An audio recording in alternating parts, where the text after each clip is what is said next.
Tantor Audio, a division of Recorded Books, presents Kickbacks, Kayaks, and Kidnapping by Tonya Kappes, narrated by Johanna Parker. Chapter 1. Entrepreneur. I mentally read the word I'd written on a piece of paper in the notebook the laundry club gals and I kept handy for when we'd put on our amateur sleuth hats. We'd use it to write down clues that helped us put two and two together. Entrepreneur. I read the word out loud, smiling a little. I tucked a strand of my long, curly brown hair behind my ear as I let out a long sigh. Fifi, my toy poodle, jumped up on the small couch in our RV and wedged her head up under my arm. "How do you think Mae West, entrepreneur, sounds?" I asked her. She jumped up and swept her tongue along my cheek. "I knew you'd love it." I sighed and picked up the copy of National Park magazine I'd been reading a few minutes earlier when I saw the ad Abby Fawn, a good friend of mine and librarian at Normal Library, had placed as my social media guru for Happy Trails Campground. The ad was for the new water activities I'd added to the campground activities: kayaking, canoeing, whitewater rafting, and fishing. Until recently, I had been able to let my guests know about a company that provided these activities, but that company folded. It left me with the opportunity to literally dip my toe into the water of extra outdoor activities, which led to more money on the bottom dollar for the campground. Since the company had folded due to the owner going to prison, the price was pretty cheap. One problem: I knew nothing about kayaking or canoeing, much less whitewater rafting. That's when I decided it would be fun to host a week-long summer festival called Paddle Fest. Since Abby knew all things about the Daniel Boone National Forest, where Normal, Kentucky, and Happy Trails Campground were located, she told me about how years ago the forest hosted an actual kayak competition. Who knew there was such a thing? In fact, there was even a kayaking team at the local high school. It would be perfect for kickstarting my new adventure, which made me, Maybelline Grant West, an entrepreneur. "Right here," I pointed at the ad to show Fifi. "It's in fine print at the bottom, but it says Mae West, entrepreneur." I squinted to look at the fine print Abby had put in the ad. Fifi seemed to like it. Her stubby tail wagged so fast. She did a few twirls that completely warranted praise.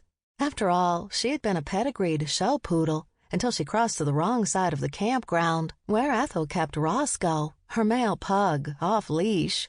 Most dogs weren't on leashes in the campground, at the owner's own risk, since we did have some coyotes and some brown bears.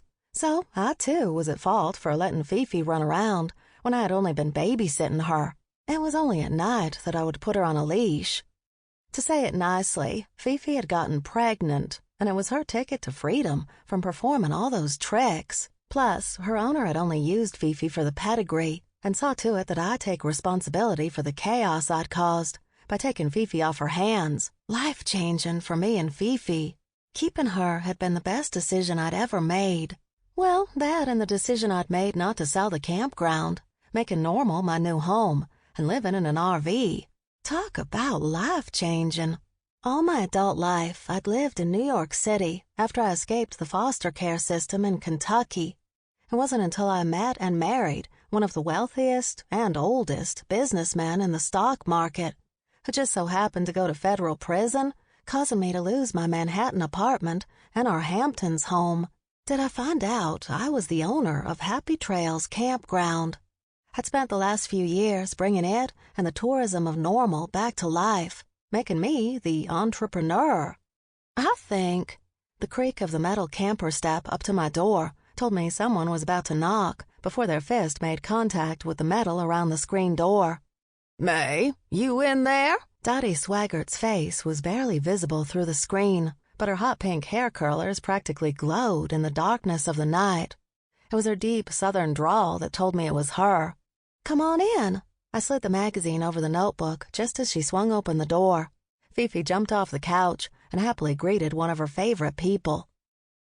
"What are you doing up so late?" Her eyes zeroed in on the small dinette table. She put her hand down to pat Fifi. "Are you moonlighting on the gals?" She moved her hand from Fifi to one of the curlers that had come unsnapped around a piece of her thick red hair. Within a second, she'd rolled the hair right back around the sponge and made sure it was snapped close to her head. "Moonlightin'? Are you kiddin'? I'm already exhausted from running this place."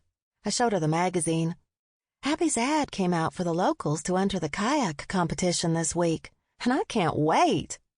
"The ad she ran a couple of months ago pretty much filled it up. Do you know we have people coming from all over the country to compete?" She shook her head and made herself comfortable on the couch. Fifi took it as an opportunity to score more lovin' by lying next to Dottie. I'd never even known camping was so popular, or everything that went with it. When I'd first shown up in Normal to check out this new ownership of mine, the place was so run down, it took every bit of anything I could pawn, sell, and barter to get it cleaned up enough to open. Not to mention what it took to make the RV my home. When I looked around, I was pretty proud of all the elbow grease I'd put into the place. I'd used every bit of space possible. I took down all the walls to create an open concept plan, with the kitchen and family room in one big room. I put up shiplap walls and painted them white. I got a cute cafe table with 2 chairs and a small leather couch from the Tough Nickel, the local thrift store. I'd even redone all the floors with luxurious vinyl that resembled gray wood flooring.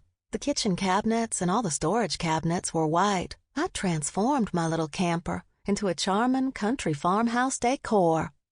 I'd strung twinkle lights everywhere I could. The bathroom had been updated with a tile shower and upgraded toilet, which was nice. My bedroom was located in the back. I'd opted to buy a new mattress with some wooden pallets painted pink and nailed together as a headboard. I'd gotten a dresser from the Tough Nickel that went perfectly with my distressed look. The fuzzy rugs and milk glass vases that were currently filled with different floral arrangements from the Sweet Smell Flower Shop, the local florist, were the perfect romantic touch, especially now since I'd been dating Hank Sharp. "I'm not sure why you keep spending money to put ads in all them papers and magazines, since we ain't got no place to put people," Dottie snarled. "We've been booked for months." Thanks to a great manager like you. I knew a little praise went a long way with her. Just because we are booked doesn't mean other people from the other campgrounds can't participate. They will see how awesome our campground is and want to go ahead and book for next year. It was crazy how the campground was booked up for months. Cancellations went out every Tuesday morning at 8 a.m., and we'd book back up within a few minutes of the emails going out. "I guess I'm not complaining. It's good to have a steady job." Dottie had recently had a bout of fainting issues that resulted in her falling down and breaking a hip.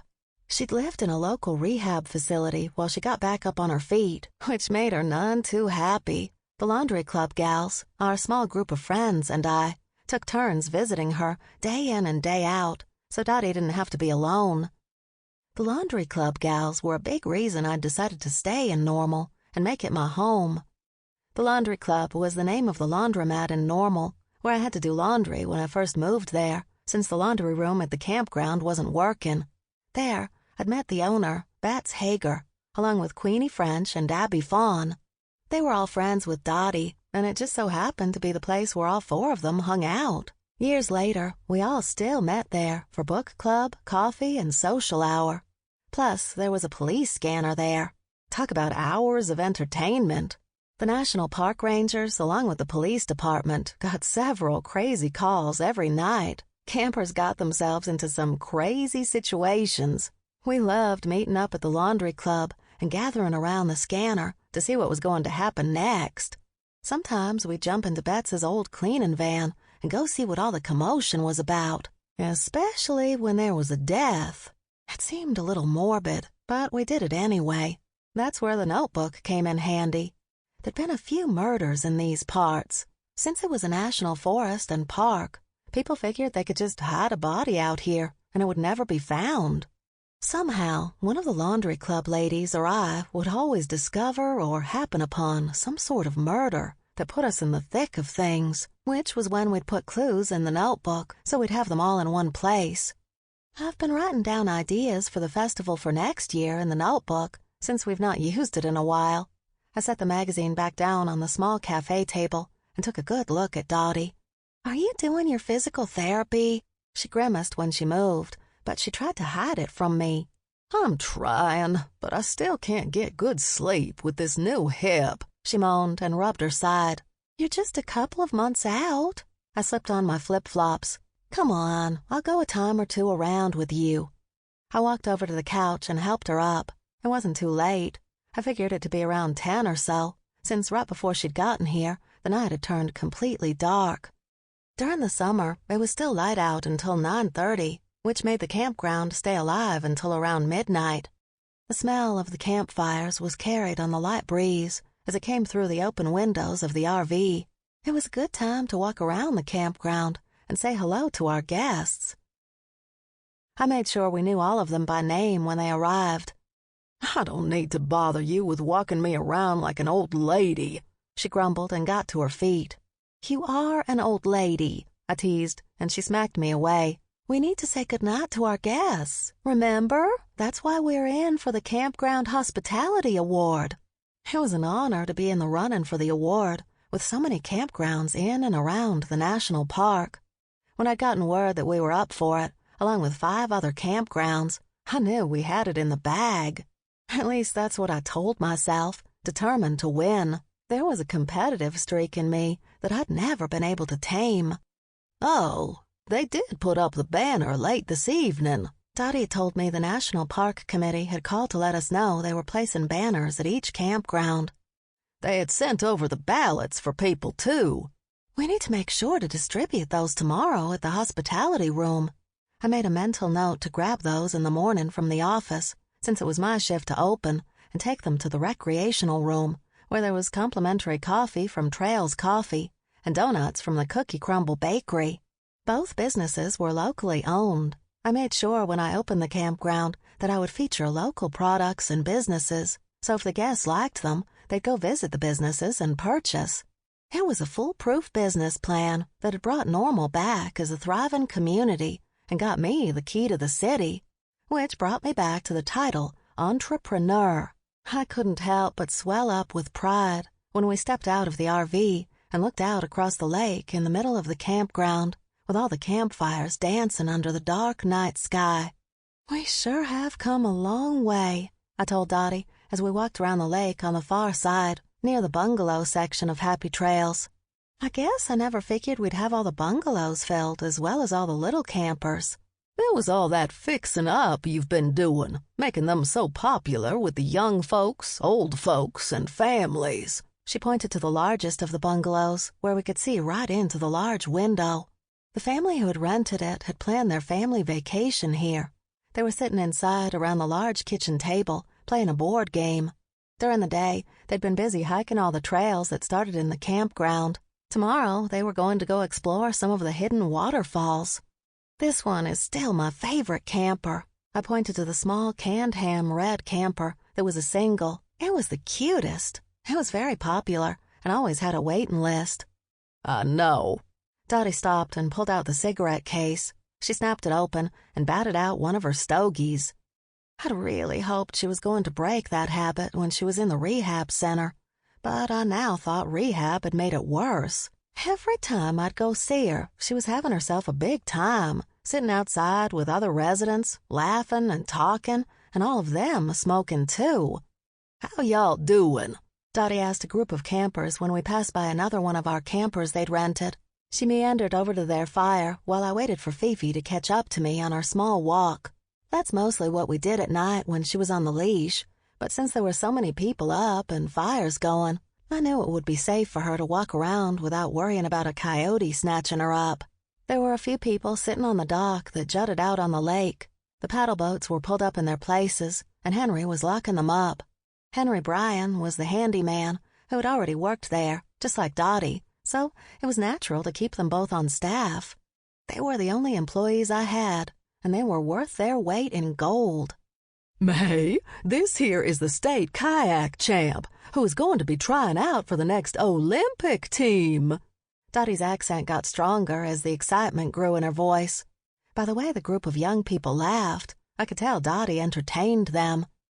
Welcome to Happy Trails. I wanted to make sure we gave a proper hello to our future Olympian. Are you going to be participating in the kayak race? Of course he is. A young woman got up from the campfire and took her place next to him. "I'm Allie Shelton, Bryce Anderson's agent." She had long, straight brown hair, with all the pieces around her face pulled back into a clip that fastened at the back of her head. The big black-rimmed glasses took up a lot of her forehead and cheeks. From what I could see, she didn't have on any makeup, other than maybe a hint of lip balm. Not exactly what I assumed for an agent.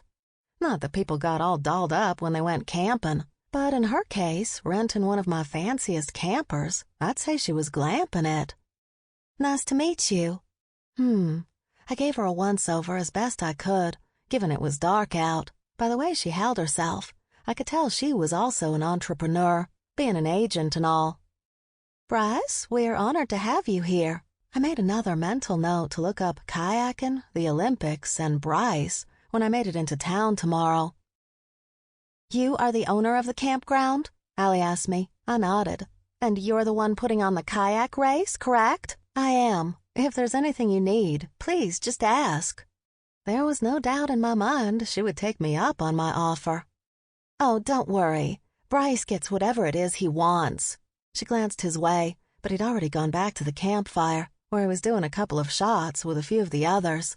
"If you'll excuse me, I need to go talk to him, but I do want to come visit you in the morning to discuss his training while we are here, and what times we'd like you to shut down the water activities." "Shut down?" I questioned and looked at Dottie after Allie rushed off. Does she expect me to shut down the waterway for him to practice? I guess she thinks his you-know-what don't stink, and he gets what he wants. Dottie's lit cigarette bounced from the corner of her mouth as she talked. Both of us stood there and watched as Bryce and Allie had a disagreement. Apparently, from what I'd overheard, she wasn't happy with him drinking and thought he needed to get some sleep. After he told her to lighten up, she stormed off in the direction of one of the little red campers she'd rented, while he casually made his way over to another set of campers filled with some college girls taking a summer girls' trip, not caring one bit about the paddle fest. "He don't give one iota about kayaking," Dottie nudged me when Bryce grabbed a girl by the hand. "That woman is right. That boy gets whatever it is he wants." They disappeared down the mouth of the closest trail. I said, smiling. "And he's gonna get some chickers in places he don't want, too." Chapter 2. There was nothing that could come close to the sunrise in the Daniel Boone National Park. As much as people wanted to try to think the beach was better than the mountains, there was no comparison. The golden rays extended like fingers as the orange and pink sky rose just above the treetops. Various colors of green danced from tree to tree as the light filtered through. 6 a.m. was one of my favorite times of day. With a good night's sleep, Fifi darting ahead of me, and the birds chirping all around me, I headed up to the office to get a jump on the day with a smile on my face. There was always a lot to do in the office, and with the festival starting today, I had to run into town for a few last-minute items. "Morning, Mae," Henry hollered from across the lake at the entrance of the recreational center. "I'll be right over after I get these donuts in here." Henry liked to get up early. If the donuts and coffee weren't delivered by the time he came up to the office, he took it upon himself to call the shops and let them know he was coming to get them. Fifi was busy doing her morning business, so I had nothing to do but wait on Henry. I sipped my coffee and enjoyed the light summer breeze blowing across the campground. Some of the campfires were still smoldering. My eyes swept across the trail where I'd seen Bryce and the college girl slip down, and I wondered how their night had gone. It was none of my business. As long as they didn't disturb the other guests or destroy any of the forest, we were good. The trails around the campground were clearly marked, and it was highly recommended not to hike them in the night. I figured Bryce and the young woman weren't going hiking, and I wasn't their mother. They were adults. "How's it going?" I asked Henry when he finally made it over to my side of the lake. "It's all good. I got the kids' games all set up down by the creek. The picnic tables are situated just like you wanted them to be. Coach has set up the archery stations. I was going to ask you to get some more ballots run off, because it looked like they only gave you a few to hand out." He took off his hat when he talked to me, His scraggly hair was pretty much gone in most places. Henry always took off his ball cap when he talked to any woman. It was a Southern gentleman thing. I want to hand them out at the festival. That's a great idea. I patted my leg and made smoochy noises for Fifi to come on. I've got to go to town to grab a few things, and I'll stop by the library to get some more printed off. There was a copier in the office, but it was built into a basic home printer, and we needed a few hundred ballots. The library had a nice one, and it was free for local businesses, and I wanted to talk to Abby about the social media marketing plan she had for the rest of the week. A few new campers came in last night. Henry's eyes moved past me and beyond the campers behind me. Happy Trails Campground was pretty large and took up a great deal of land. Campsites varied in size and what they offered. The land we had allowed us to provide many options and sizes of campers and RVs. Guests didn't even have to own an RV or camper to stay here, and that was what Allie Shelton and Bryce Anderson were actually doing. They'd each rented a different camper that stayed put, kind of like renting a hotel room, but with the camping experience. We also had bungalows for rent, which were little cabins with all the necessary amenities. And we had full-timers who rented camper pads, each complete with a concrete slab and grassy area, and lived here year-round. Though not many, we did have campers and RVs for yearly rentals as vacation-type homes. Dottie, Henry, and I were full-timers, along with Hank, Ty Randall, and Ty's father and brothers. All sites were situated around the big lake in the middle of the campground, with a blacktop drive around it. Dottie's camper was the first camper on the right after you pass by the office and the storage units. There were a few more campers between me and her. Behind us were a few trailheads, but right behind the bungalows were tent camping sites, as well as more RV and camper pads. These were tucked into the woods and were loved by the campers who wanted to be alone or feel like they were really roughing it. I'd found over the past couple of years that our guests loved the community we'd created.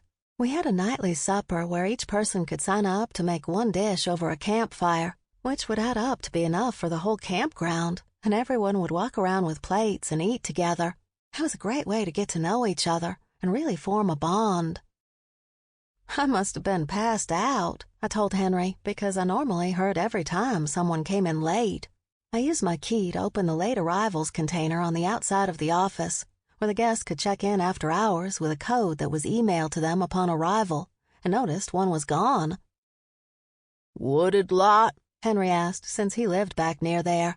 Green TT, about a 24-footer. He'd recalled it was a TT, standing for travel trailer, and its size. That meant it was hauled in by a truck or large SUV, which wasn't uncommon.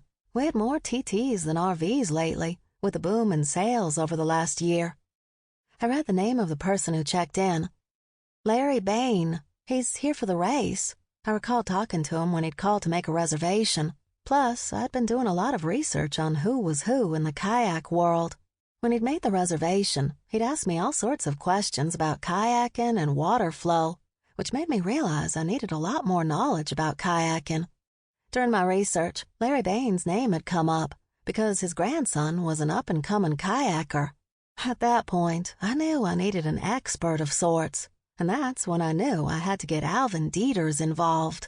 Alvin Dieters, another person I needed to see today when I went into town.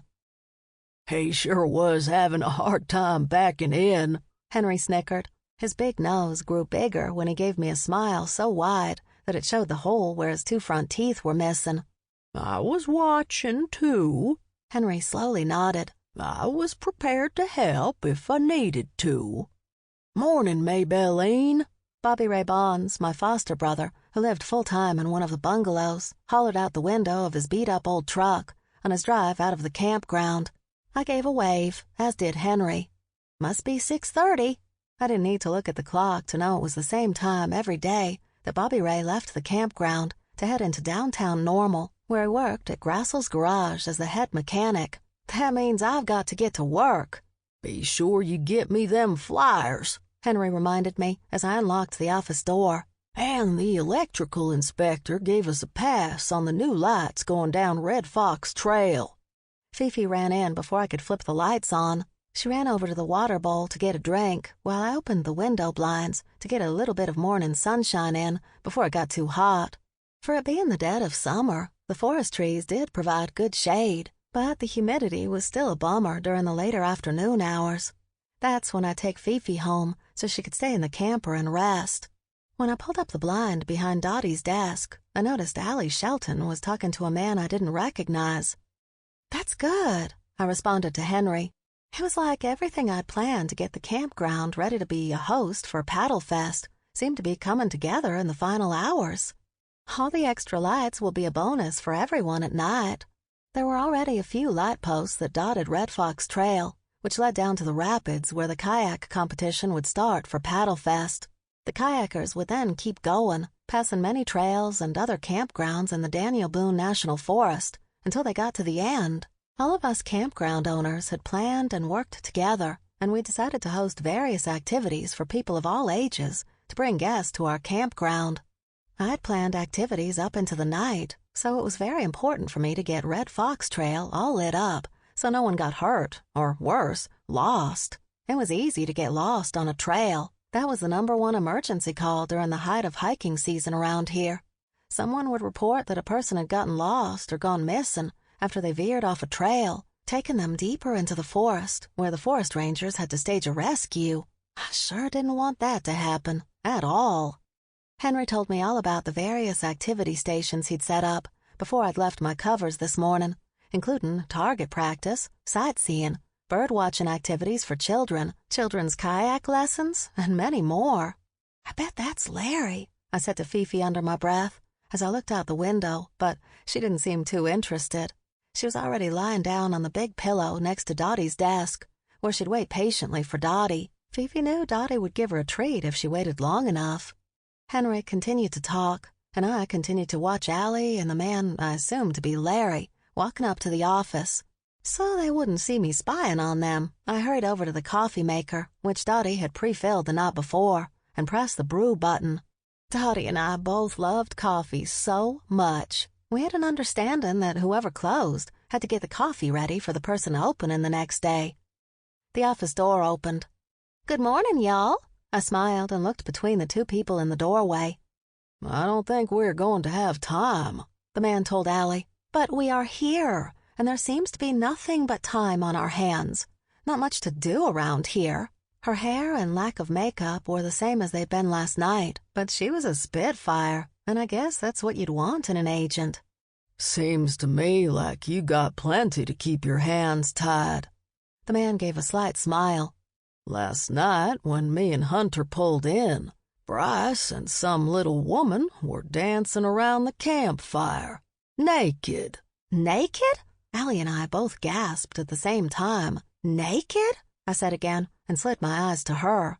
"We are a family establishment. If you can't keep your client in line, I'm going to have to ask you to leave."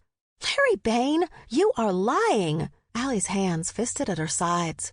"You and your grandson will wish one day that I was your agent." "Once you stop making Bryce Anderson your priority, then we will talk about it. And according to what's being said around the circuit, that won't be too long." Larry took a breath. "What are you talking about?" Allie glared at him as her words seethed through her teeth. "My client relationship with Bryce is rock solid." "I heard he put out the feelers, that's all." Larry's head tilted. He paused to give her a moment to respond. Though Allie tried to hide it, a woman knew when another woman was covering up her true feelings. And right now, Allie was trying her hardest not to give any indication that the rumors just might be true. "I'm not saying you will not ever represent him. I'm telling you to stop putting your other clients on the back burner." He must have decided to let her out of the hot seat. "If you give me 5 minutes of your time, I'm sure it'll be worthwhile." The woman confused me. One minute she was mad, and the next she was practically begging for Larry's attention. But attention for what? "Not today." Larry looked up at me. "If you don't mind, I need to speak with—" He searched for what to call me. "Mae West. You must be Larry Bain in lot 54. I put my hand out like a good entrepreneur and shook his with some, but not too much, squeeze. "This is Henry. If you need anything while you're here, you just have to holler for Henry." Henry nodded, taking his cap from the pocket of his overalls and pulling it back on his head before he dismissed him. Sample complete. Ready to continue?